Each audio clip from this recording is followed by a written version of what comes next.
One.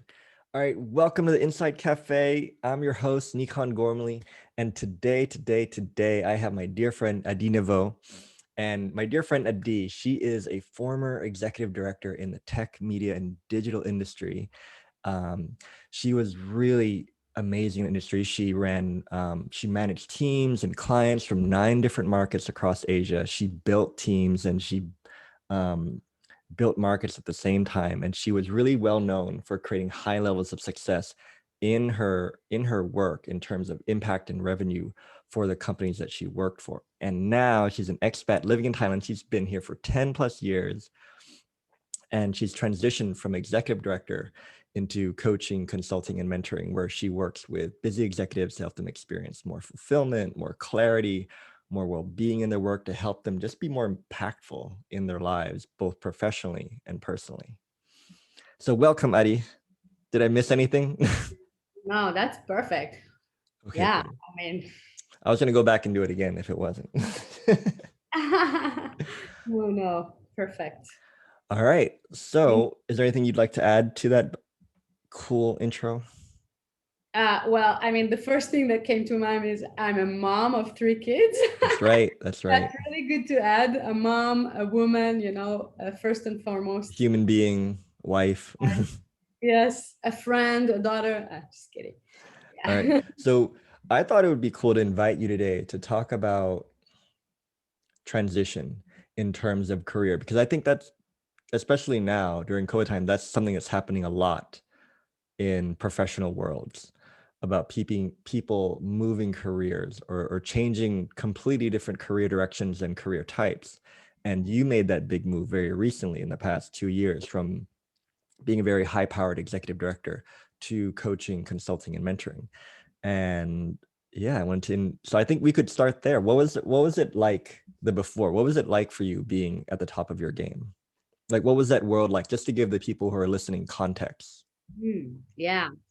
Yeah, just to strengthen your point Mm, here, I think that so many people are dealing with this not even by choice, right? Like mm, so many people are landed on changes and have to quit jobs or move countries, come back home, do all those things, even if they didn't really want to. So, yeah, it's a really good topic. Thank you for.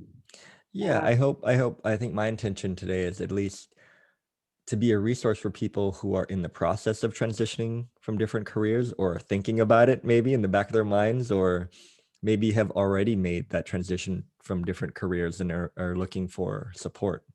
yeah, yeah, and to answer your question, what was it like? It was awesome. I mean, I had the time of my life, being a busy business director. At the end, it just took a toll on me, and it was just too hard. At the end, I was managing 9 markets and teams everywhere in Asia, not just Asia, Mm, actually. I was traveling all over the globe all month long for years, and I've done it with very young children. So that was, I was like director of the world, in a sense. yeah. At the end, I just I couldn't handle it anymore, and I believe that so many people are in the same position. I hear it and read about it Mm, just about everywhere. How people just get to the point of no return, mm, like they just can't handle it anymore. So basically, my transition is it represents so many things. It's a transformation. It's a mm, transformation of me as a human being, who I am, what I came to do in this world, what I am really about. It was a whole process of picking what I'm good at and what I'm super passionate about from my previous life, mm, and applying it to my new role, to my new second life, I would mm, say. um, and that way creating absolutely the best context and space for me to be in service mm, of everyone that I work with, and everyone in general, mm, everyone that I live with and around are gaining so much from this transition. mm. Well, that was a great podcast. Thank you for stopping by. Bye-bye.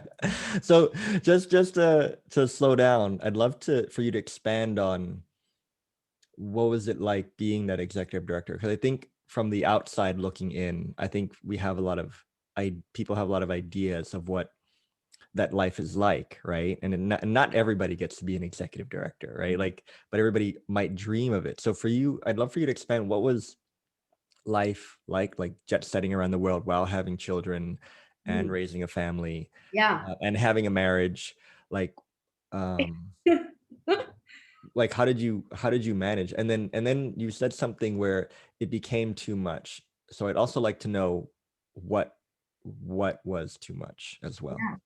And I'm laughing because when you said marriage, then I was thinking how if you ask my husband, he would say that he didn't see me in the first year or two of Really? my Wow. career. Specifically, this my previous career. It's the last 6 years of career life before I became a coach. Mm-mm.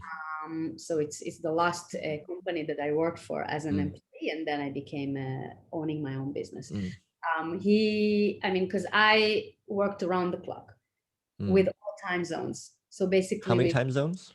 Four. all time zones, All time zones. all time Okay, zones. all So time zones. I would be as early as I can for Australia, New Zealand, and that side of the world. And then I would start getting bombarded from Israel because it's an Israeli Mm, company founded by Israeli, an amazing company, by the way. And I would start getting bombarded around my noon or 1 p.m. from Israel. And then in the evening from 7, 8, and 9 p.m. would start the US calls. And at the beginning, the mindset was that we are the ones who always take the night calls. After a couple of years, when we became a little more, I would say, empowered, we also shifted it around. So we also had a lot of 7, 8, 9 a.m. And the US guys took the night calls as well. It's a process, like everything. What was it like? It felt really powerful, okay? Because basically I helped create a company in Asia from scratch. So it was really, really fascinating because it was about headhunting and interviewing and then onboarding people and then helping them to learn. And one of my first hires was a super, super young, super, super talented, with no experience at all, woman who is very dear to me and is actually right now still doing the role that I did in that company. So just giving her as an example, because this was such empowerment for me. And it was like a big mission for me to help people grow, to help people learn the job. And the learning was always learning by doing, so running, falling, making mistakes. And what we loved about the way, like the style of our work there, was a couple of things. One was we always allowed making mistakes. It was part of the culture, a making mistakes culture. That's one thing.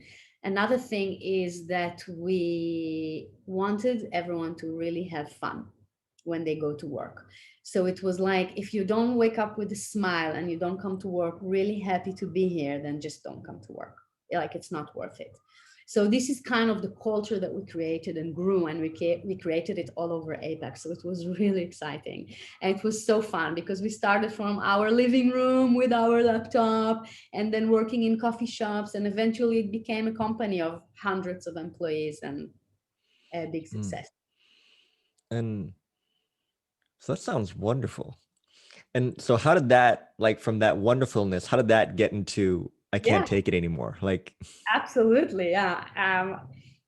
Because when you are so like high intensity all mm, the, you're like 24/7, you're living for your job, mm, you are working for your life instead of living, mm, right? You get burned out.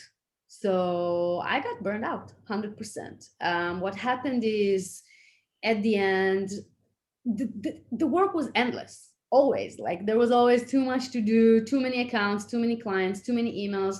When I left this company, I had about 50,000 emails in my inbox.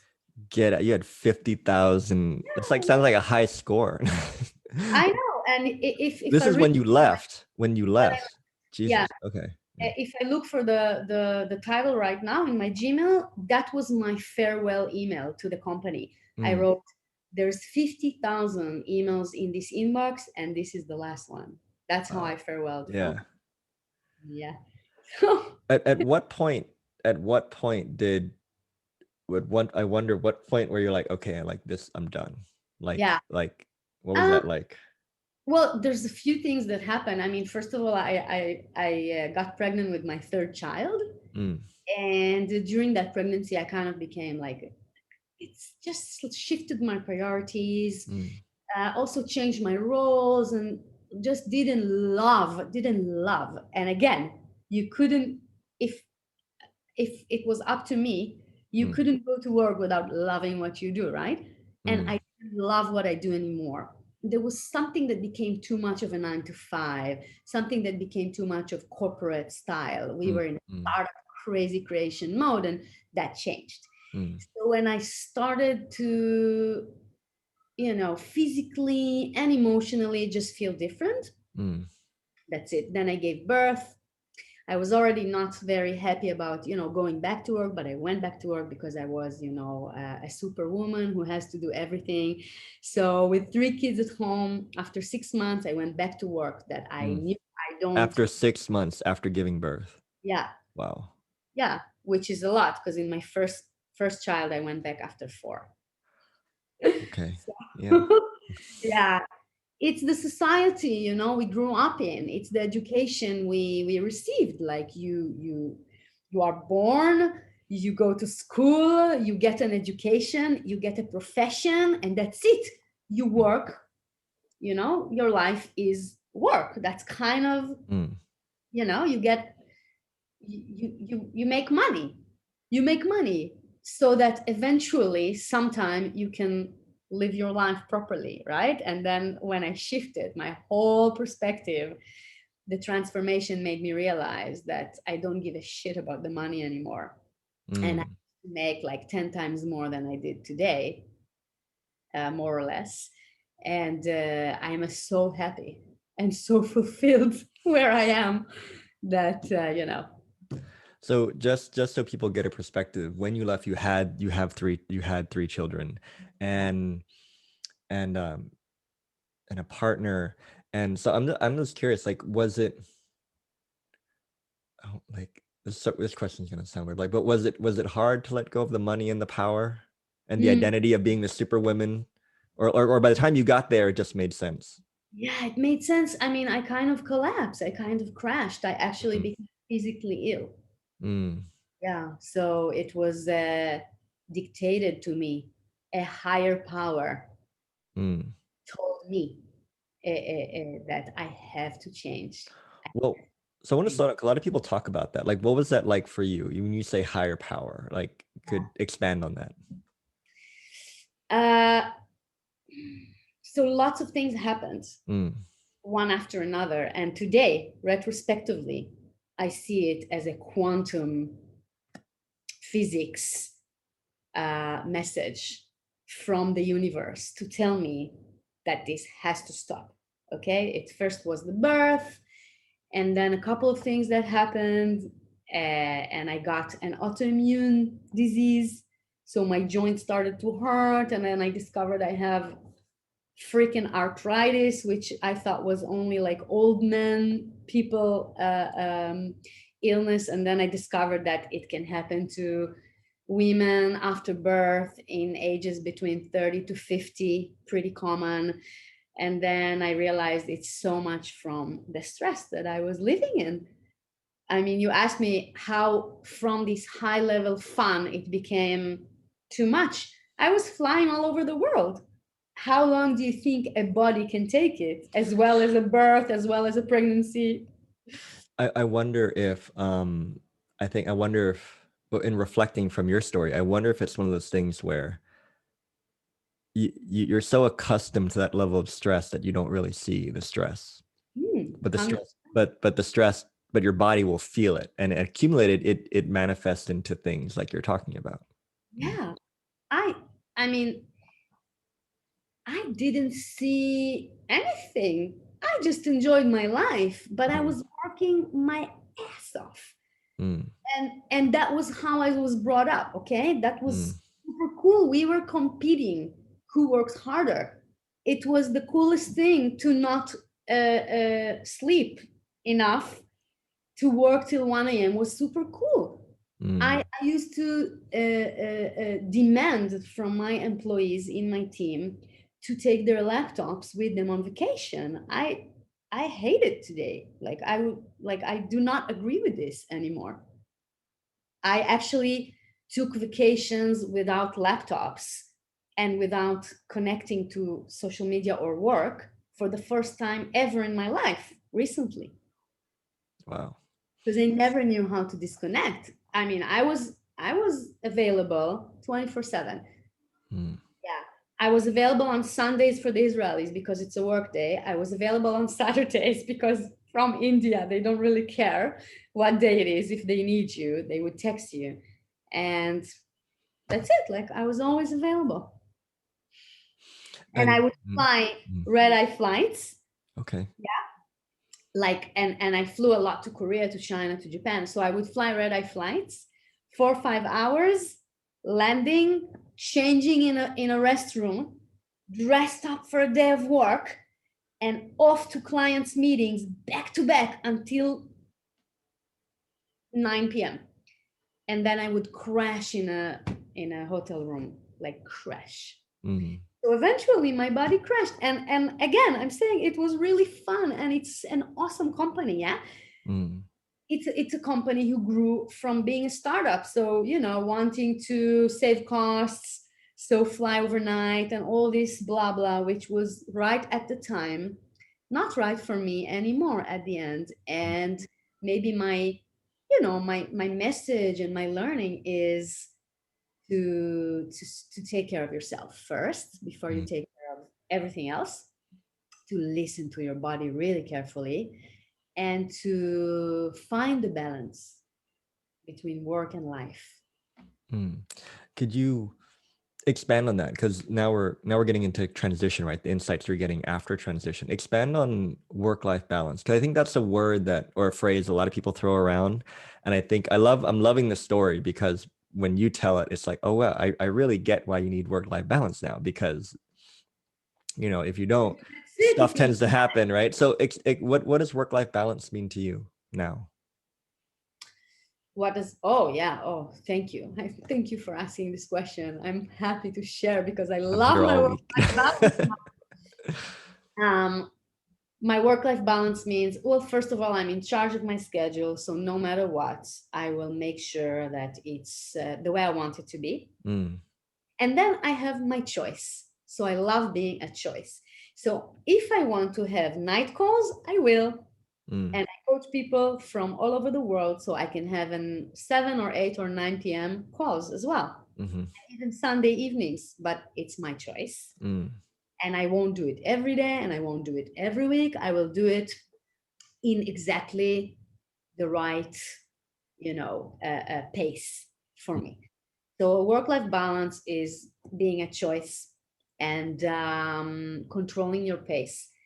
Listening to my body for me means a lot of movement and connection, mind, body, spirit connection. In general, I don't think that I was connecting mm, mind to body at all in my previous life. mm, And now I know how much it's all connected mm, because, I mean, obviously, I mean, I got physically ill, so it's connected.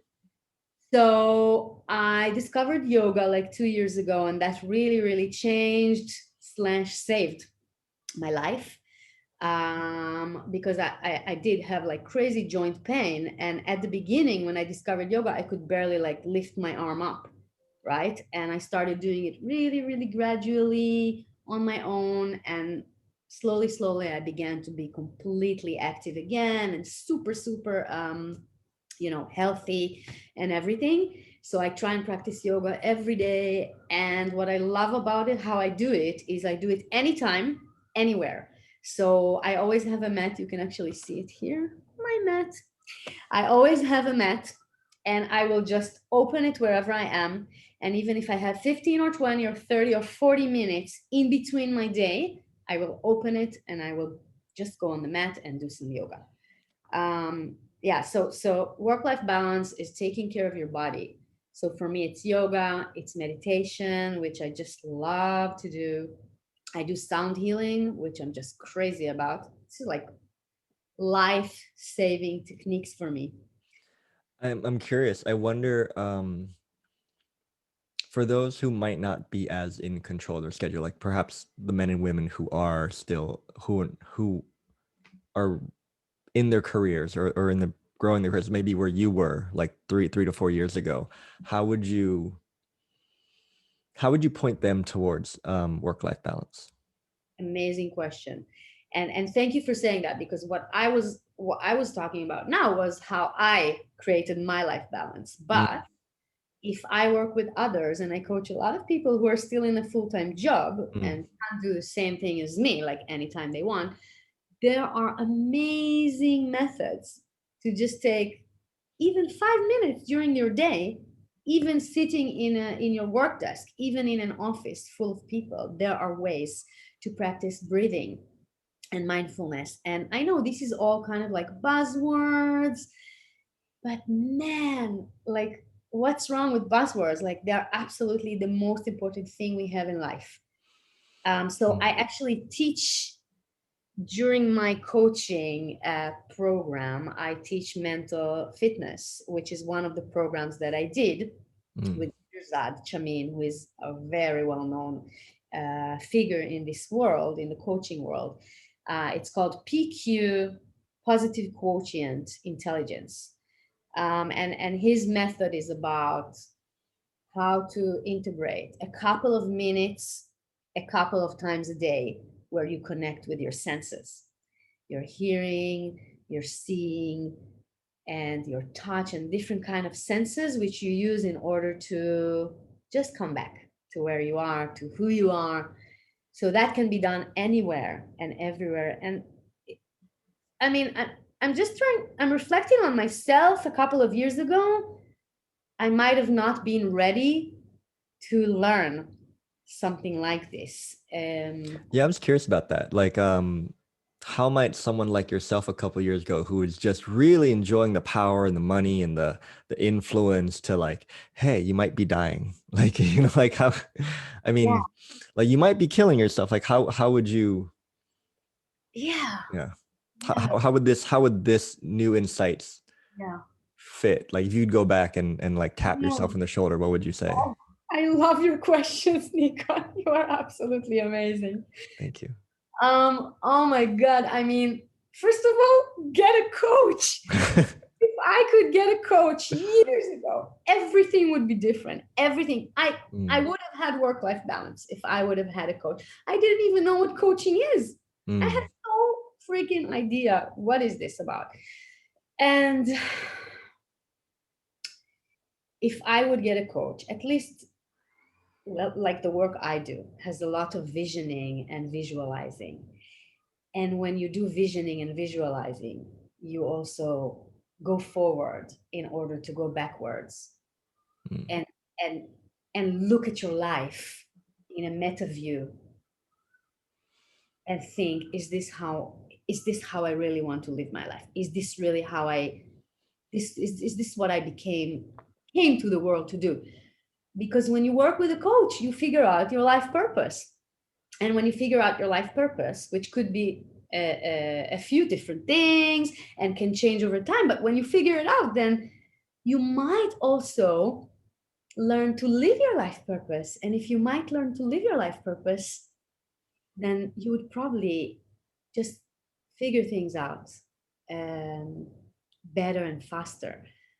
mm, So if someone would have came to me 5 years ago and said, let's do this visualization, and imagine that you are now celebrating a mature birthday, like 70 or 80-year-old birthday. mm, imagine that you're looking back now. No, you're in your 70th or 80th birthday. What what are you thankful for, and what are people thanking you for? What is it that you did for them? What did you create in their life that made the impact? I I relate to that exercise. In my world, it's called the deathbed exercise. And it was shared to me by my mentor, Michael Neal, and he shared it, and so, it was so beautiful in the way he shared it. He said when he first did that exercise, you know, and you asked him like, what were you most grateful for, like the last day of your life on earth? And he said um, he was grateful that he got to spend a lot of time with his kids. And he shared how like he did that, like after the exercise he intentionally spent more time with his children, and he told us, his students, that that probably delayed his success by 20 years, but he said, you know, fuck it, it was worth it, because that's what he was grateful for at the end of the day. And it kind of humbled all of us, because I think it's so easy to get caught up in comparing and wanting to like get that number in your bank account and flash and stuff. But when you really slow down and look at what you're grateful for at the end, it was more experiences. I was working with another founder, and she owns very successful property consultancy in Bangkok. And she said that she realized she likes experiences more than things, where like instead of spending money on like a brand new Mercedes Benz, she'll go to Hawaii and rent a car and go diving. Like, and she said that fills her life up with so much joy. I mean, you can love things too, but I'm like, just as Yeah. something to notice that when we're And not, I love how you yeah, say she's selling property, but she loves things more than sorry. yeah, Uh, yeah, yeah. What her thing is, she helps people just find their dream homes and their dream apartments, and she loves that work. But she's noticed in herself just that she really enjoys experiences. And I think to what you're pointing to in our conversation is when your mind's going so fast, it's so easy not to notice that how fast it's going and the impact that's having on your body. And that when you learn to slow down, either through help with a coach or a mentor, or through sometimes an abrupt disruption by life itself, you slow down and you're like, wait a minute, like where the fuck am I? Like, how'd I get here? Yeah. yeah, and I love what you're saying, because I'm sure that everyone resonates with the fact that it's experiences that we take with us to the Mm. grave. And it's how's the saying go? No one remembers you for who you are, but how you made them feel. Oprah said that, I think, or And probably one of those people. Yeah.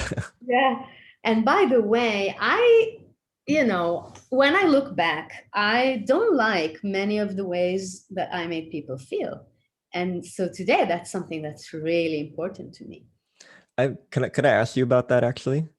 Yeah. Because I imagine in the moment it probably looked very different than it does now looking back. Could you might have shared some of the things that you like when you talk about like making people feel like when you're this high powered executive director versus now?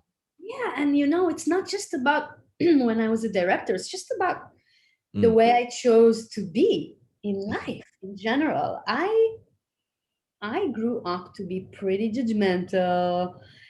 I mean, I think Israel is a place where you get really, you're very ambitious. There's a lot of comparison. There's a lot of, yeah, success factors. I there's a lot of things that I just don't like the way I would expect. A lot of expectations from people. Expect and then know what people should or shouldn't do. This is in general language that I let go of. mm. What I think people should or shouldn't do or need. Um, yeah, I mean, people are naturally creative, resourceful, and whole. This is what I learned. I had a cool experience that with that actually today working with somebody, and we just talked about he had this feeling of being an imposter syndrome, right? And we just talked about, explored like what does it look like to him, and it was really cool to notice that when he settled down and is thinking about it, this natural resourcefulness and creativity just came out of him, and it was like pouring out. I was like, oh, can you see that? Can you see how I don't need to motivate you to do stuff? Like, you naturally already feel inclined to do stuff once the thinking settles down. And yeah, so I thought that was really beautiful. And it is beautiful, and what I love is, I mean, it never goes away, right? We Mm, have those voices. I still have imposter syndrome. me too. Yeah, I mean, I mean, I have that, and I have the other side, and but just becoming so aware, Mm, so connected with who you are. So just accepting who you are. Even mm, I would say that I can still be judgmental, and I can still be, having criticism, okay? But yeah. I notice it, and then I make Yeah. a choice Mm. of how I Oh want yeah. to be. Yeah, I'm a total bitch when I'm moody. I will be the first one to admit. Yeah. And then who does it come out on? Right, the people closest to me. But I've learned to come like actually own it. Like, all right, just fair warning. I am in a terrible mood. I am a huge bitch right now. Like you need to. But how nice it is to have that kind of language, to be able to and not fear it and not fear my mood and just own it. And like, I'm in a bad mood, and for the next 2 hours, you know. And also know how to apologize. I mean, I did not know how to Really, you didn't even apologize. say sorry, like. And you know what happened to me in the last year or so? Mm, I started going back, like really back to people I think that I've just been a bitch to, and apologizing to them. And, just sending an SMS like, how's it going? And, I've been reflecting, and, I don't like the way I was. mm. That That's is so, powerful. yes, that is so detoxing. And I mean, even if the message I got was, oh, that's news of the past, like Yeah. I totally moved on. And that's okay. I want to move on too. And I want to Uh, move on knowing that, that people can change, and that people make mistakes, and that's yeah. okay. I love everything you're talking about, because in my work with executives, I had this one conversation with this very high powered executive, and she was having one of those days where she just did not like her boss, and her boss was like the biggest asshole in the world. And what I was pointing to in that conversation with her was, can you see how, like, that's not who he really is? It's more about, he might be having a really shitty day and you're getting the brunt of it. And what I was pointing to her, I wanted to point her towards compassion, or at least see how that if when we stop reacting to this person's behavior, we have more compassion for them. And like with you, for example, I can imagine how someone who was, sleep deprived, had 2 children, a marriage, flying over the world, super tired, might be a bitch sometimes. Like, I get that. Crazy revenue goals, let's add But that. with like revenue, like massive 7-figure revenue goals, like, yeah, like I get why she'd be a bitch. But in the moment, right, I'm just experiencing this not niceness, right? And but looking back, yeah. What you're saying now is so important, because it's realizing that when someone is being a bitch, they're going through something. So it's not, Yeah. because for me, I would always take it personally Mm, if someone behaved in a way that was unacceptable to me. It was about me, not about them. mm, But learning that it's never about us, it's always about them, mm. is a big, And like big lesson detachment, too. right? So my one of my questions now is, given everything you've experienced and learned and insights, how do you how do you fit in ambition? So well. I mean, the ambition just goes right to the right places, the right energy to the right location, it just doesn't get wasted on anything that is Mm. unnecessary. Because I think, yeah, yeah, Let go of everything that is just unnecessary, which I had so much in my life before. I think there's a premise, especially in the business world, about how, like, okay, if I do all this mindfulness stuff and, like, get to know myself, like my performance is going to go down because I'm just gonna like do yoga on a beach.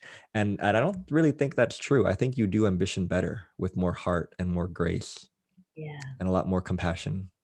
Oh, yeah. if you are showing your vulnerable side, Mm. and that's leading by example, everyone else can, can feel more comfortable with you and to Mm. follow you. Yes, I do believe that leadership is the answer to everything. um, Expand on that. What do you mean? to lead in the right way, to lead as you expect others to be a person that you expect others to be. That means knowing how to have a proper conversation without becoming an argument or yelling. That means being respectful to each other, listening, letting everyone speak. I was many times the only woman in a room, in a Mm-hmm. meeting room, until I brought in my other team members, uh, like insisted on them to get into the Yeah. meeting room. I want Yeah, you to expand on that because I know before we started recording, that's something that is important to you in yeah, terms of I think I wrote in your bio too about helping professional women tap into their potential and stepping up into boardrooms and leadership positions. Like, would you want to expand on that and share your experiences and what you've seen and what you've learned? yeah. I mean, I've learned a lot of different aspects. Like, for example, one of my first bosses a long, long time ago was a woman, and I mean, she was the most difficult boss lady I've ever met in my life. I mean, that's when I had my first child, Mm. and she basically didn't let me have a maternity leave. Interesting. Yeah, and she kind of couldn't accept the fact that I became a mom, a first time mom. So it was a horrible experience, and taught me a lot about who I want to be and how Mm. I want to be different. This is like, yeah, 12, 13 years ago. So expanding on that, in my last business career role, in those 6 years, I made sure that women are heard, starting with me, because I was very senior where I Mhm. was, and and moving on to others as well. Example, there was a big executive dinner with the founder of the company, who came for the first time to Thailand, and my team leader in my team wasn't invited, and I said I want her there too, Mm. and I was refused, and I basically said I want her there, and if she's not coming, I'm not coming either. Mm. So she came, and it was a really big achievement for me having her there. Otherwise, I would have been the only woman. Mm. But that wasn't the reason. The reason was, just empowerment of the people. And yeah, of course. So you weren't a total bitch. No, I wasn't. No, no, no, no. Right, right. Yeah. I was Yeah. this Right. crazy hybrid between being I very love demanding. that. Like when you were sharing that, I really felt like um I had this theory that even I think who you really are, even at your worst, will still seep through the cracks in some way, shape, or form. Like even at this high proposition, like wait up, like hold up, there needs to be another woman at this table. Yeah. I mean, and to be honest, there were times where I was actually called kind of like the mama Mm. of the team. I was actually criticized for it, being the mama of the team. But actually, that's what I love so much about what I used to do, because I was indeed kind of like a mama. So in the beginning, when they hardly even had like their credit cards in Thailand because they just moved here and they were super young, I would actually help them like with their shopping and stuff. Like I was that caring about people. When my team leader was like in a sick in bed for a week with some crazy flu, Mm. way before Corona times, I got her a delivery of healthy food for lunches and dinners for a week. Like, I mean, my heart is pure. It's always been pure. but there was some role to fit, right? Right. There was some kind of a expectation, and obviously a Yeah. time management and task management that never ever could be fulfilled. So the beachy side had to Yeah. come. Right. Like I love how that's such a I see that story is such a beautiful illustration of this metaphor that my mentor Michael Neal talks about. And but to your point, I see how yeah, if you have 50,000 emails in your email, like you might get a little bitchy, you know? And so my mentor has this metaphor of how, you know, we're all diamonds, right? Like we are like the pure part of us, like before our psychology, before Adi is Adi, before Nikan is Nikan, like we're diamonds. And then it's covered in horse crap, like our personality and like ideas and beliefs. But then like because we're so worried about the horse crap, we paint it over with nail polish. And like, isn't it pretty? You know? And like we try and layer with like make it prettier, make it nicer. And it's so much more easier just to get back in touch with who you are before all that. And so in your story, what I heard was even though you're this high powered executive and you're flying all over the world and like revenues and service, but like the diamond in you is like, I need to care for this person. I need to bring my colleagues to the table. And because when you said that, I was like, oh, that's part of her diamond, that just inherent in people, like the compassion and the kindness when we're not so busy. And I think that's cool to know and to see that that's always with us. It never goes away. Yeah, I love what you're saying. It's layers, layers and layers. We're born pure and precious and perfect human beings. Mm, Then we just get taught so many things. This is wrong, this is right, this is how you should be, this is how, look at them, they're perfect, mm. be like them, and all this blah blah.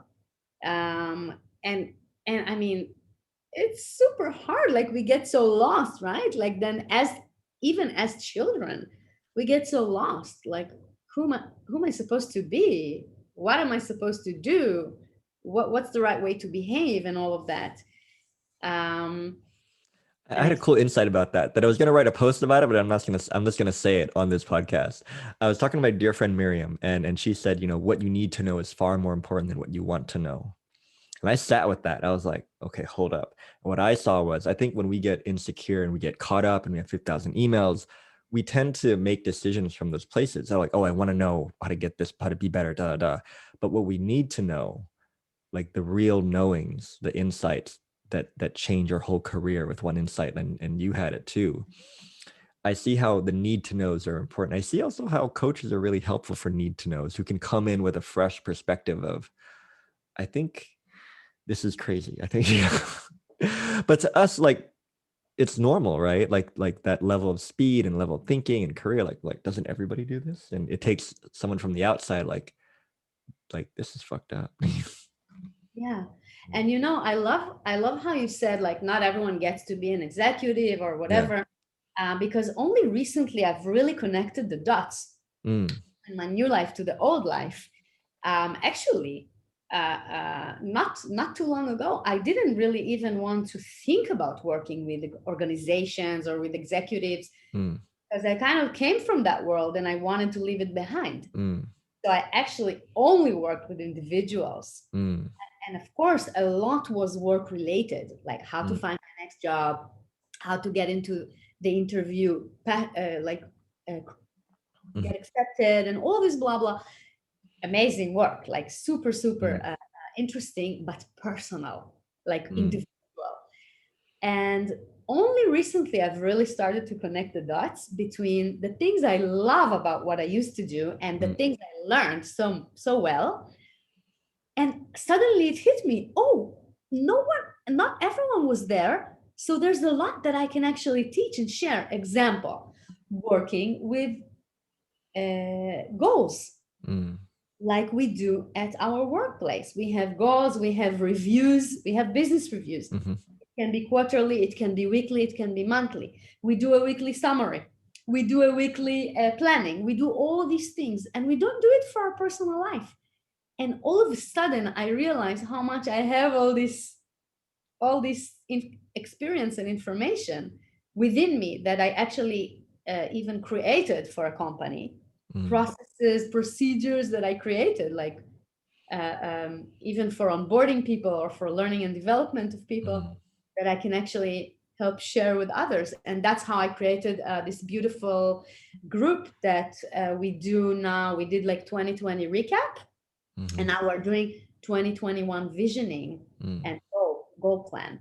And so we started meeting, and now they ask for like a quarterly meeting. So basically I'm applying my old skills on my new life, which is wonderful. I think that's cool too. I think what I started in that is there might be this premise of like, oh, once you're done with the old life, like you're fucking done.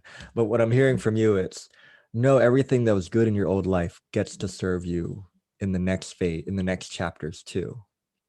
Yeah, and not just what was good, everything serves me. I'm curious, what surprised you the most after after transitioning careers? Like, what was like, oh, I mean, the first thing was, shit, I was born for this shit. Like, I can't believe it. This is what I came to the world to do. Like, what, like, how could it be that I'm only getting this now? Like, where was I, Where was I? Because I mean, you can talk to a lot of people who know me. I mean, even my little brother would say that I coached him since he was born.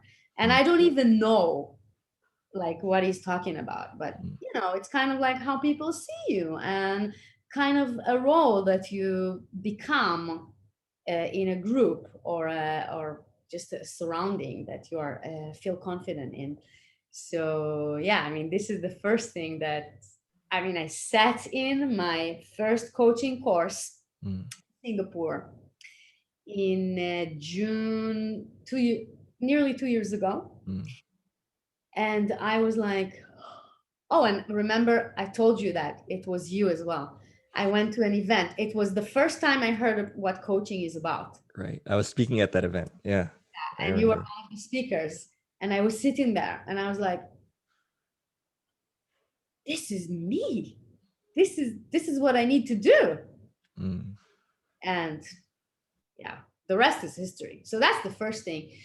The second thing is that I can actually sit here and say that my autoimmune disease is a gift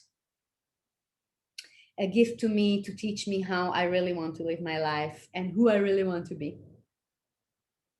So it's a gift and a reminder on a day-to-day basis that I need to live peacefully, and I need to live intentionally and make wise choices with what I do, what I eat, how I exercise, and how I speak, how I behave, and even how I react, because I can still lose my shit, right? And I want to be aware of it and control it as much as I can. Yeah. And that's my reminder. Well, tell us about that. This is the symbol of mindfulness of the Buddhism. And I got this for my birthday now in December. And this is the transformation. This is my transformation. And if you Google it, you will find that every dot here and every section is a meaning of something.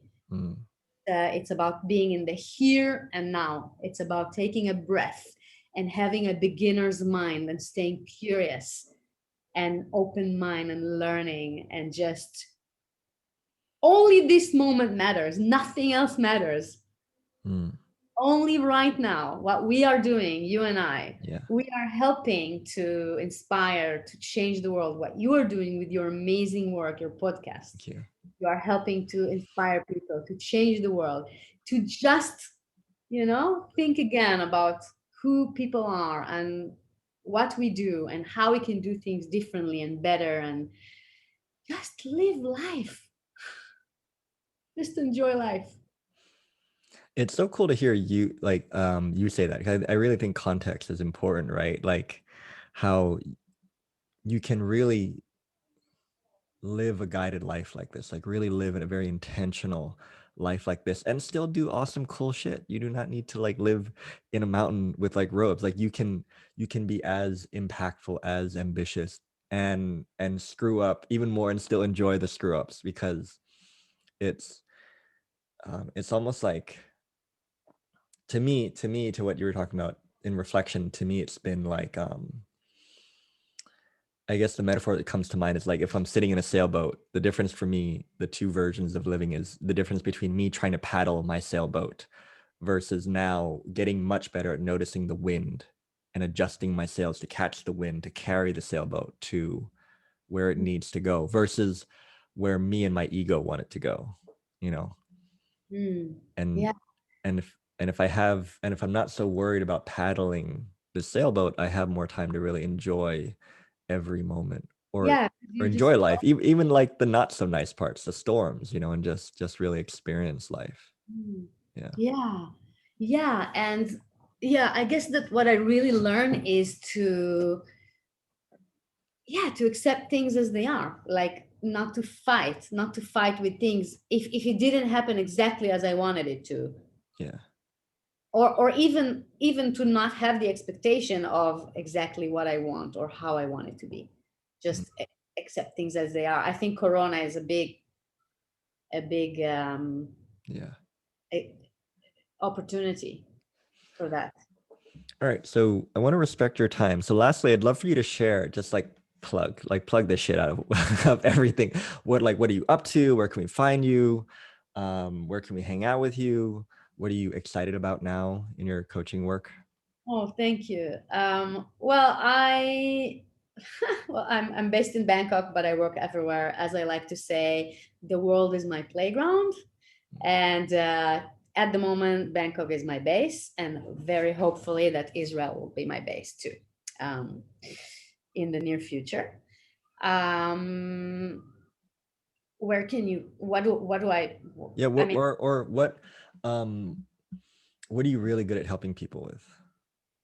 yeah, I think that everything we spoke about here, it's really realizing what is it that you really want in life, making sure you live the life the way you want to live it, so kind of being the best version of yourself.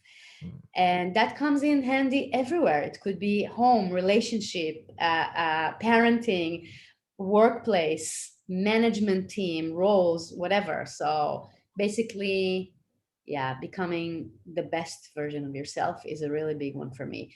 Um, because a lot of what I do is finding the life purpose and understanding your values and learning to live with them, and realizing what are the voices that are keeping you down mm, and away from your life purpose, and away from living in fulfillment and living a life of choice. That's a huge thing, living a life of choice in everything that you do, in every moment that you do. And with that, there's a lot of that mental fitness part, which is just to learn to become more aware of the moment, enjoy the moment, and calm you down, right? Because what's really big for me, because I was quite hectic, crazy person. You could say bitch, you could say whatever you want. uh, but I love the learning, honesty.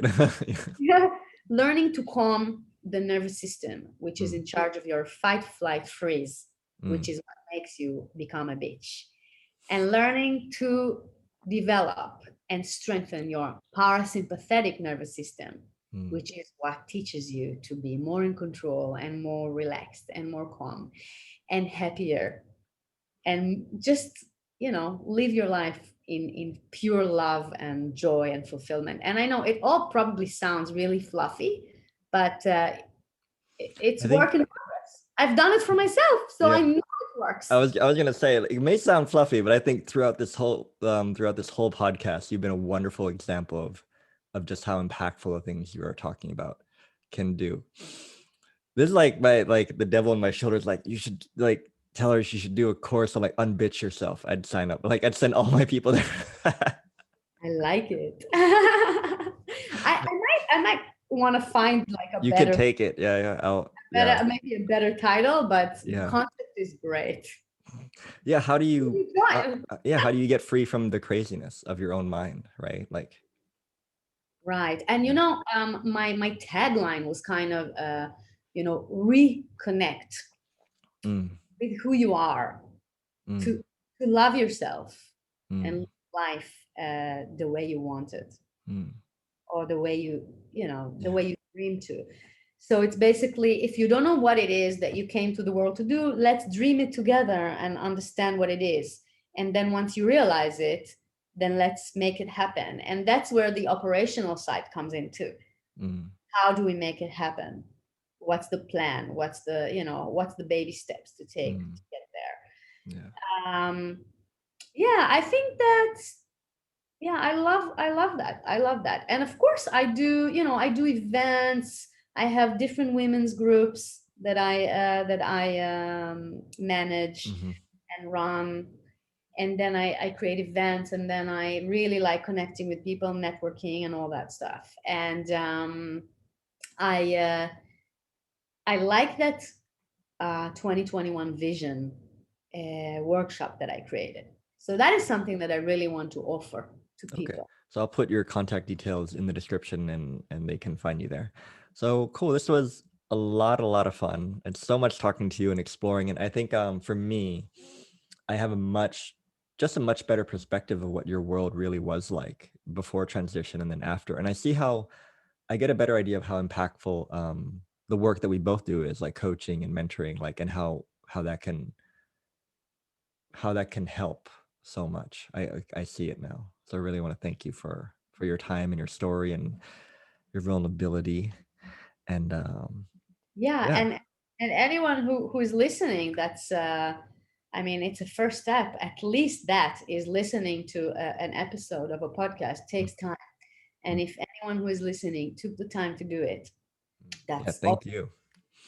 All already a big. right. Thank So you so much for your thank you. All for right. your. So I'll see you later. Bye bye. Bye bye.